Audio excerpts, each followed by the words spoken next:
Hey, my name is Jerome Cofield, and I started what's called the Empowerment Wednesday program for young males here at Whitesville Road Elementary School. I knew I wanted to do something in the community because I wasn't working at the time due to I was told I had a pre-existing condition at age 19.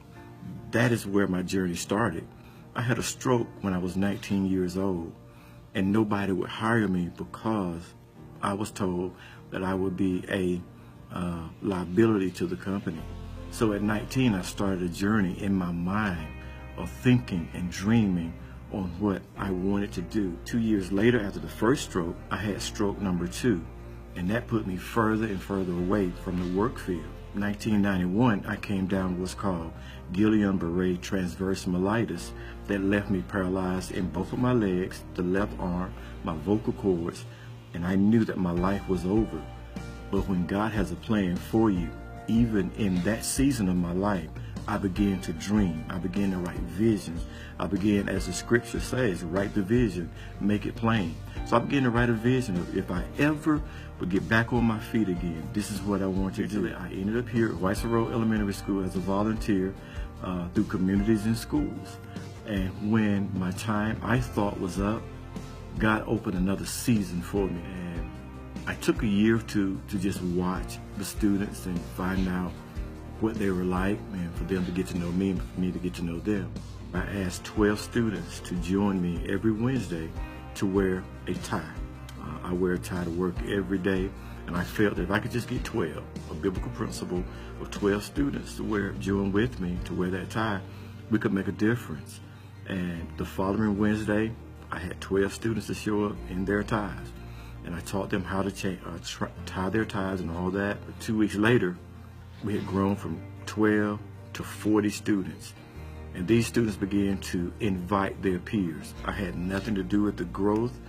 They were inviting their own peers, and it grew like overnight. The last time I checked, it was about 125, and we began to track data on these students to see how well the program was working and how effective it was. And our data, it showed that the students got better. The numbers went down from the student infractions, and now here we are, Empowerment Wednesday, every Wednesday, and it's growing. 2006, I adopted a son through my volunteering through communities and schools and the school system. I ended up driving the after-school program van, and on that van, there was a young man that always would go to the very back of the van every day. After maybe 3 months of driving the van, he asked, "Mr. Cofield, can you carry me home last?" And I changed the entire route around just so I could carry him home last. And he and I are the only ones on the van. He says, "Mr. Cofield, I want to share something with you." And he says, "The very reason you've never seen me go inside of my home is because I have no lights, I have no running water, I have nothing. The house is abandoned." After him telling me the story, he called me up and says, "Mr. Cofield, can I come to your house and spend the night?" And I invited him along with my wife and my 2 biological sons. He came over, and that one night became 6 years in my home.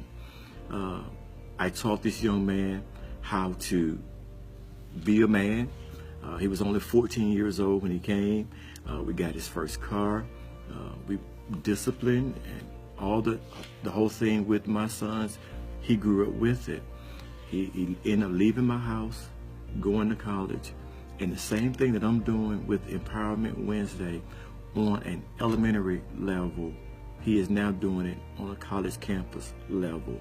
So what started out very small have now grew to a huge picture. God is so amazing that he knows when and how to put people in your life. I was introduced to Pastor Mark Davenport through our secretary at our school, Miss Pam Huddleston. Mr. Cofield is wonderful. He goes above and beyond for our students. He reaches out, he stays in touch with their parents to make sure they have what they need for school to excel academically, but also behavior-wise, to make sure they act like young men, that they dress like young men. He makes sure they have their khakis and their bow ties. He always makes sure that the students have all that they need and that they know how to present themselves in the classroom. It was amazing. I was standing at her desk one day and I was talking about what I wanted to do with the Empowerment Wednesday students, with carrying them to a professional basketball game. And Ms. Huddleston heard me talking about that game, and I asked her, how much does it cost to get a bus from our school system? And we talked a minute about that, but all of a sudden it was like God downloaded something in her spirit. She said, wait a minute, my pastor, we have a bus at our church, City Light. In a matter of hours, I was getting a text message back from her saying, it's a go.